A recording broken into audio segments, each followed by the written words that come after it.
Why do we worship the way that we do? What does that word worship even mean? Week after week, we follow this same pattern, a pattern of gathering and scattering, a pattern of journeying to these high points of where heaven meets earth, and then coming back down into the response which is our lives. This rhythm of worship we call the divine service. It's the German word Gottesdienst, which means divine service, from the Greek word liturgia, or liturgy, which means service. But the key is that it's the place where the divine serves us, where heaven breaks in to meet us. It is heaven on earth.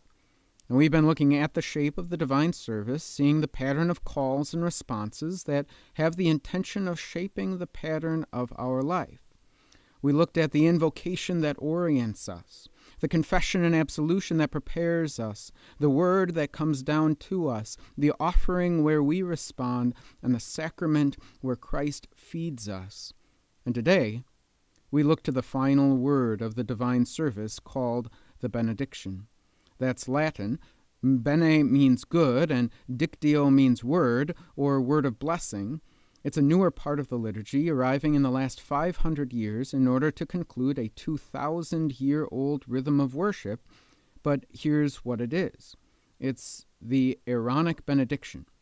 It's the word of blessing that the first high priest of Israel, who, by the way, is also Moses' brother, Aaron, pronounces. The Lord bless you and keep you. The Lord make his face to shine upon you and be gracious unto you. The Lord look upon you with his favor and give you peace. The last word of the benediction is peace. That's the Hebrew word shalom. And it doesn't just mean the absence of violence or the absence of chaos. It is a fullness, a wholeness, when all God has made fits together as he's designed for it to do. This is the peace that comes when God does what he does in the divine service. When God serves us with his grace and his mercy, then those two things show up in our lives as peace. So, we see what the benediction is. Now let's see what it does. At the beginning of the divine service, the invocation gathers us in. At the end, the benediction sends us out. It says, in this divine service, you are loved by God. Now, with these words, you are sent out into the world. In the divine service, you are given peace with God. Now, with these words, you are sent to enact that same peace, the right ordering of creation in the world. It's a kind of party after the benediction, extending your worship into your work, giving meaning and purpose to everything you do in your week. You are loved by God, and then with these words, you are sent.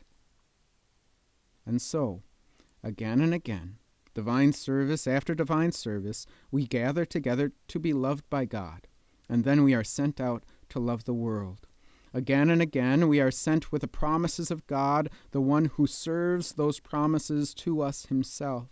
Again and again, we receive peace with God and enact that peace in the world.